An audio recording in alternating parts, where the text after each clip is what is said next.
En l'equip d'investigació de Raonem pensem en una curiositat del passat, en un moment que difereix completament del present.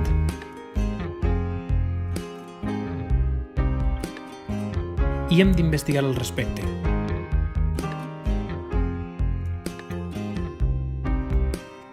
Avui en dia, i des de fa 40 anys, pareix que des dels àmbits institucionals neguen l'existència d'una llengua i el dret de decidir a un poble sobre la mateixa.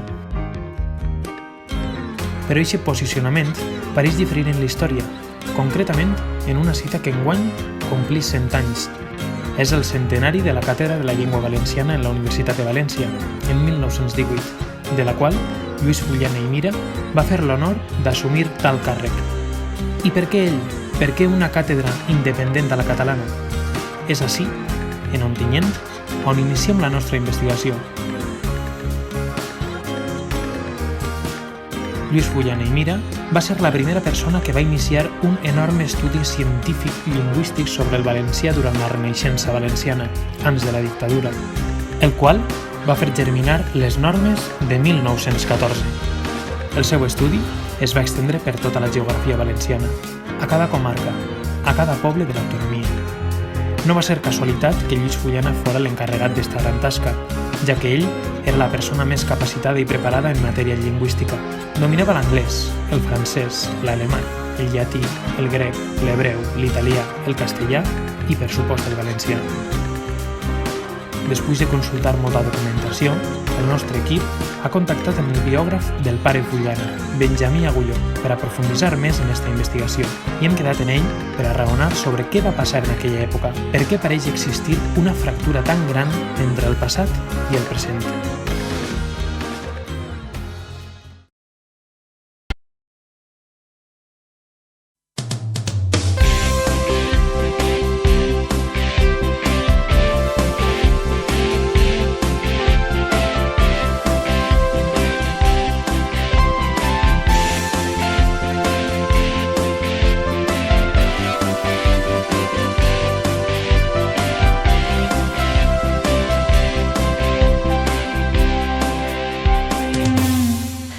Franciscà com vostè i germà en l'orde era Lluís Fullana.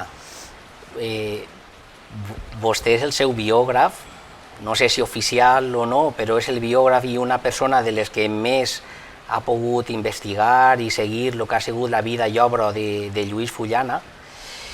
I va arribar vostè a conèixer-lo personalment? Va ser difícil perquè ell mor en el 48, no? I vostè professa en el 46. 46. Quan sabia que anaves a preguntar-me el pare Fullana, això el tinc en la mà.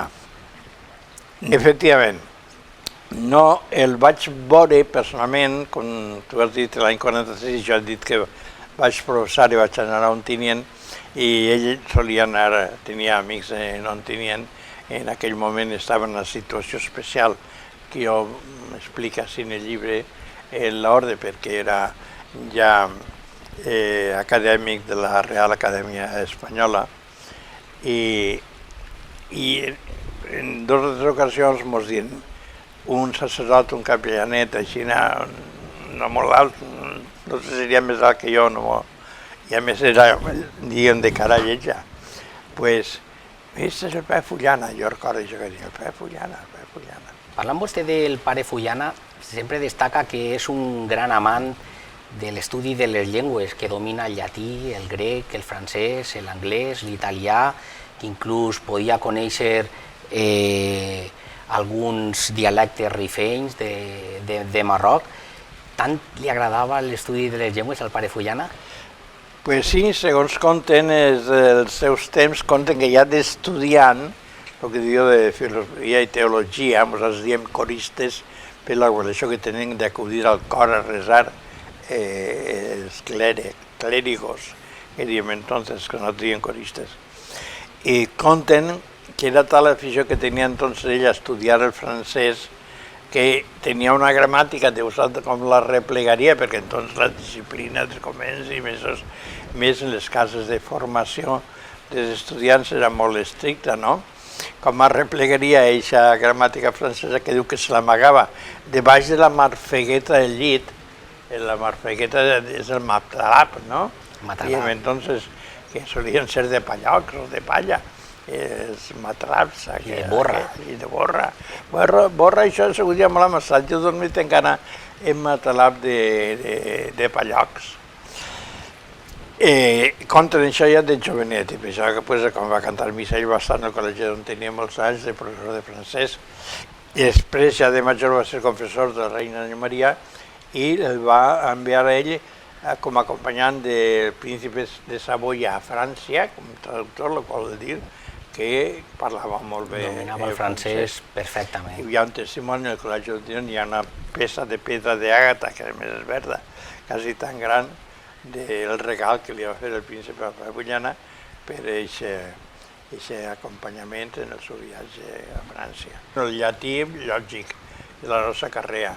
S'estudia també hebreu i grec, això ho estudiem tots en la nostra carrera. L'italià és relativament fàcil per a una que sap francès, espanyol i llatí és fàcil també el parlar-lo i per almenys l'entendre-lo bé. I el rifeny, jo us sentiria contar algú, segurament per la relació que teníem els franciscans en Marroc. Encara avui l'arquebisbe de Marruecos, de Tànger, és franciscà de Galícia i de tota la vida, inclús en el temps de l'esclaustració de l'altre segle, nosaltres teníem missioneros de Tierra Santa i Marruecos, principalment els gallegos i els de Cádiz i Chipiona s'encarregaven de les missions. I pot ser que per aquesta relació en el Marroc ell prenguera aquesta facilitat que tindria ell per les llengües, perquè sé que alguna volta el busquen com a traductor d'un dialecte d'aixòs rifenyo. I a més de professor de llengua valenciana ha sigut professor de francès, no? Durant molts anys. És el primer professor que n'hi ha en València de valencià en l'universitat. En la universitat. En la universitat. Allà és on referia. Sí, l'any 16 al crear-se el Centre de Cultura Valenciana, el que avui dia en Real Acadèmia de Cultura Valenciana, jo soc acadèmic de la Real Acadèmia, ho dic en glòria, satisfacció. I en satisfacció. No en vanitat. Pues, el primer que li van encarregar ja va ser el vocabulari, la gramàtica i tal, i la institució és molt interessant perquè tot això ho conté, sí. Volia anar arrere, encara no anar tan avant. Volia referir-me sobretot als seus inicis en els que en Alcover ell participa fent aportacions per al diccionari català-valencià-balear. Entonces, lo que volia preguntar-li és com és aquest protagonisme que té Fullana en l'elaboració d'aquest diccionari? És curiós, la seva afició a les llengües, segurament, i ell valencià, de Sòcol Real, de pura cepa, com era ser de Marfull, ell dia que era un dels puestos, el comtat, on millor es parlava valencià, aquesta tendència natural seva, per això diu que professor de col·legis no va ser, perquè entonces no s'ensenyava ni a ensomiar-ho. Per això a les llengües van bé. I teníem un flare d'Eivissa, i a través d'això va entrar en relació. Este padre va anar a donar uns exercicis en Mallorca, uns ermitans, que després alguns ermitans se van dir. Això va ser el motiu d'entrar en relació el pare Fullana amb mossèn Alcover, que era el vicari general de la diòcesi de Mallorca. Una persona de molta categoria i per lo vist també aficionat a les llengües. Entonces, quan es va terciar Alcover i Pompeu Fabra en lo de la renaixença de la llengua. Renaixença de la llengua. Ells no parlaven tampoc, podria ser l'AUL d'entonces. Fer renaixer una llengua en què més o manco s'entenien ells entonces parlant-se, però, bueno, i d'ahir ve el fet de que entrant en relació el pare Fullana, mossèn Alcover, hi ha una sèrie de cartes que ell li envia a mossèn Alcover i després la seva col·laboració que li demana per al diccionari. No sé si m'has preguntat Sí, això. anava a preguntar-li precisament per la calaixera de les cèdules que ell anava replegant, de totes aquestes paraules que replegava de les comarques pròximes a on ell vivia, Sí, però la entonces llengua com- viva del poble, i que li les envia al Cover. El padre Fullana va ser provincial, ha sigut el flare que més anys ha sigut provincial de franciscans. Sempre en càrrecs de govern, jo sé com l'home podia atendre a tot, no? Pues estava en relació amb tots els flares de la província que tenim pues, en Agres, en Montany, en Alcoi, en Benissa, en Pego, tota la geografia, no? Valenciana. I entonces el Vincent d'ells es va demanar que li arreplegaren les paraules més característiques de cada poble, de cada lloc, de cada regió, i això fer una quantitat de cèdules, així jo crec que dic la quantitat, el número, però són uns milers de cèdules en paraules pròpiament valencianes que li havia enviat. Jo les he vistes, perquè això ho va heredar per l'avís Moll, que és el que du a terme després la publicació d'aquest diccionari, i el fill de Moll ho conserva fa 30 o 40 anys, quan jo vaig escriure la biografia. Jo vaig anar, amb motiu d'escriure la biografia a Mallorca, i vaig estar en la casa del fill de Moll, i vaig veure les cèdules. I les va veure? Vostè les ha vist? En aquest diccionari hi ha una cosa curiosa, que suposo que la coneixeu tots, no?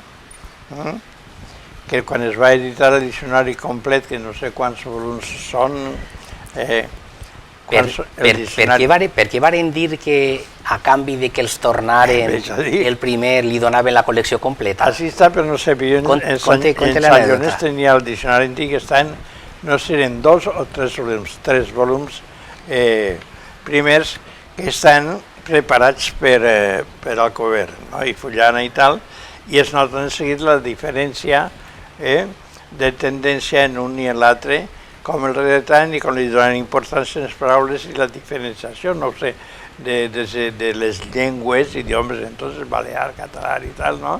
Que quan vam fer l'edició completa, és una reedició, regalar en l'edició completa els que tornaren aquests primers volums per fer-los desaparèixer per a que no es veiera aquella primera intenció recta, noble, natural que es tenien els que van iniciar l'obra a l'enfoque que ja li va donar Moll des de l'entonces. I en aquella època, aquest interès per reescriure les coses.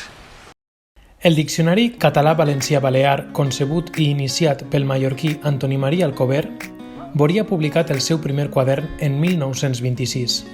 Lluís Fullana col·laborà en ell, donat que fon un treball en primer moment conciliador en el que podia parlar-se d'una germanor lingüística, en la que unes llengües germanes podien iniciar un treball conjunt en el marc de la renaixença cultural i lingüística.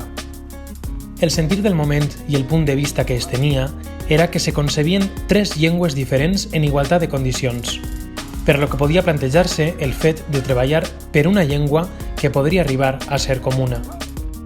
No obstant, en poc de temps, el món intel·lectual valencià se va donar compte que eixe esperit amagava una terrible realitat, una maniobra política, i és que havia nascut una estratègia d'absorció annexionista per la part catalana. I és per això que Fullana es va desvincular d'aquell projecte. Als que pretenen que siga el català, la llengua oficial de Catalunya i València, al mateix temps se'ls hem de preguntar: què volen dir en això? Que al llenguatge de la regió valenciana s'ha de donar el nom de la llengua catalana? O que, renunciant nosaltres al propi llenguatge, en totes les diferències dialectals que nos separen de Catalunya, hem d'adoptar solament el català com a única llengua oficial? A cada pas que Fullana avançava en la seva investigació, més i més convençut estava de la singularitat i independència de la llengua valenciana. És un fet innegable que, entre el valencià i el català, existeixen diferències dialectals des del mateix segle XIII.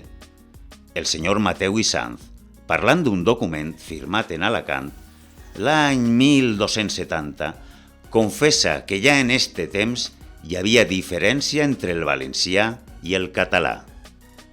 Per una altra banda, l'enginyer català Pompeu i Fabra normativitzà el català baix les ordres de la política de la Generalitat Catalana, on estava instal·lada la Lliga i era president Prat de la Riba. El seu projecte s'impongué allí per la força d'aquells que llavors ostentaven el poder. Mentre, en València, els usuaris del valencià ho feien anàrquicament, alguns seguint la normativa de Fullana, uns altres començaven a mirar-se en les solucions catalanes. I encara que en minoria, la seva estratègia, venuda com de consens i ben plantejada, els portà a elaborar les bases del 32, còpia de les catalanes, en les quals pretenien unificar les normatives catalana i valenciana, com diem des del prisma català. Per aparentar un caràcter valencià, s'encarregà este projecte als valencians afincats en Castelló, on l'ambient podia ser més propici. Lluís Revest i Carles Salvador, que en la complicitat no sense reticències de la Societat Castellonense de Cultura, que ja usava les normes catalanes, es donava forma al document que incloïa un preàmbul que, excepte alguna concessió a la llengua valenciana, no eren més que una traslació de les que havia elaborat Pompeu Fabra per al català. Donat el seu caràcter provisional, foren vàries les entitats i els intel·lectuals de l'època que les firmaren, entre estos Fullana, l'únic filòleg, que ho feu precisament baix eixa condició de provisionalitat. Atès el caràcter provisional que tenen les bases anteriors, no tenim inconvenient en firmar-les. Però l'objectiu ja estava aconseguit. La base per a l'engany es convertia en document i passarien de dir bases del 32, les bases són un punt de partida, a dir-los normes del 32. Les normes nos duen a pensar que són d'obligatori compliment. La cientifisme del que tant falsament acusen al valencianisme és en realitat l'intent d'ocultar el seu propi cientifisme, el seu creacionisme i la seva ineptitud per a crear unes normes partint de la realitat lingüística, històrica i llavors existent, i aixina poder justificar tota la seva mentira. A tal punt ha plegat el seu dogma que qualsevol que puga rebatre la seva fal·làcia i traga debat el tema lingüístic el callen acusant-lo de debat estèril, acientífic, paranoic o de repartir carnets. Però tornant a Fullana i aquella maquinació, la seva disconformitat frontal que se traduí en la publicació en 1933 de la segona edició de la seva ortografia valenciana. Com eixos principis i eixes lleis d'evolució fonètica no han actuat de la mateixa manera en València que en Catalunya, han donat per resultat la diferència fonètica que s'observa en cada una d'aquestes dues regions. D'ahí l'impossibilitat d'unificar les dues ortografies, valenciana i catalana. Tractar, pues, d'acomodar la nostra ortografia a la catalana, a més de ser cosa antipatriòtica, és empresa irracional.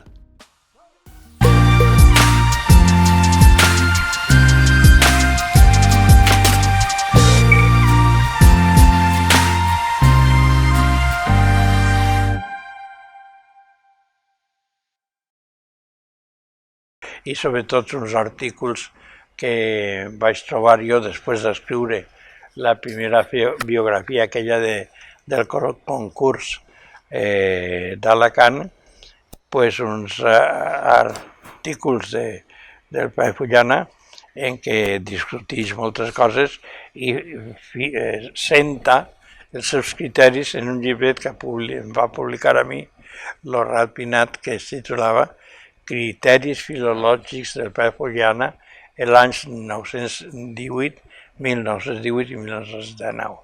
I en una conferència que va donar en la Diputació Provincial també sobre la cooficialitat de la llengua, i allí diu claríssimament, no?, que alguns catalans vulguin catalanitzar la llengua valenciana té un passe, però que això mateix vulguin fer els mateixos valencians, això no n'hi ha per on agarrar-ho.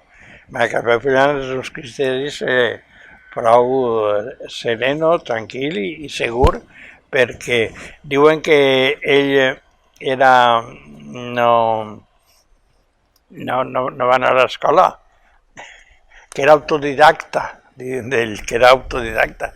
Qui li tenia ensenyar si no n'havia?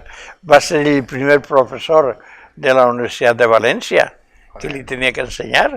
Ell és el primer mestre, en vista de la categoria filològica que estava tenint ell pels seus estudis particulars, per les llengües candidates que sabia i tot això. I bé, de manera, i en aquests artículos uno va publicar en el Diario de Valencia, entonces, sí. Que el seu director, en Mengot, crec que es deia, sí. Mengot. Martí Mengot, no? sí, Martí Mengot. Li discutís ahir, però de quina manera, i ell diu que és amic seu, però a l'hora científica, de parlar científicament sobre una cosa, pues no té inconvenient en rebatir-li tot aquell dia. El discurs seu i, bueno, en altres ocasions d'ingrés en la Real Acadèmia sobre l'origen del verb i tal, ell fa un poc la història de l'origen de totes les llengües grecolatines. De Sant Vicent Ferrer dient que tenia el don de llengües perquè ha anat per tot el Mediterrani predicant la tenia tot el món. Bueno, pues parlaven l'argot d'entonces, el bajo latín de soldats romans que van deixar així un substrat de llengua que parlaven tots, entonces era fàcil relativament entendre's en França, en Itàlia i tal, com encara avui, un castellà, un valencià, sobretot un valencià, i un italià, això ho va comprovar moltes voltes. És molt fàcil entendre's. Sí. És que n'hi ha frases i vocals que són quasi taula, fenestra, una quantitat de coses que són quasi iguals. Vol dir que quan més lluny anem, més iguals són les llengües. És el que passa en el valencià, el català i el balear. Tu llegis un text més antic i sí que n'hi ha poca diferència. Després han anat evolucionant les llengües. Penso que seria a altres nivells, així com a cosa avui ha entrat més en el poble, diríem, per la raó de que s'ensenya ja en les escoles, per la raó de que en les escoles no s'ensenya avui el valencià, sinó el català. No, la idea d'ells no era adjuntar les llengües, sinó que notaven que era una llengua, per a ells diríem que igual en aquell moment, per això alguns catalanistes fan catalanisme en la Pallana, no? Perquè els homes han de bona voluntat, torna a repetir la frase que és molt bonica, de llaurar de primera rella, de trencar terrossos, no? De començar a caminar. I ja l'any 16, quan el Pallana es dona compte que com Pompeu Fabra, els polítics ja estan encausant-lo i fent de la llengua política, ell es fa darrere. Ja va al seu aire i ell es trenca ja la correspondència, pràcticament està en mossèn Alcover, perquè a Pallana ja tot el Centre Cultural Valenciano, el Rapenat i tot això, ja pren el seu aire ja en la seva normativa i el que ell creia que era correcte per al valencià. I hi ha un escrit de, no sé si ho porta així, de mossèn Alcover, que li diu al Pallana, algo així, Déu vulga que vostès no caiguen baix la garra dels catalans com nosaltres ja hem caigut.